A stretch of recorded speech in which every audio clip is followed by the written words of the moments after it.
gonna make it erupt. So first, grab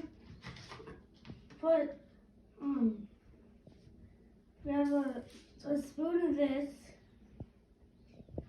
pour it in there, and then another scoop. Okay.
This video, make sure you like and subscribe down below and comment what we should do next.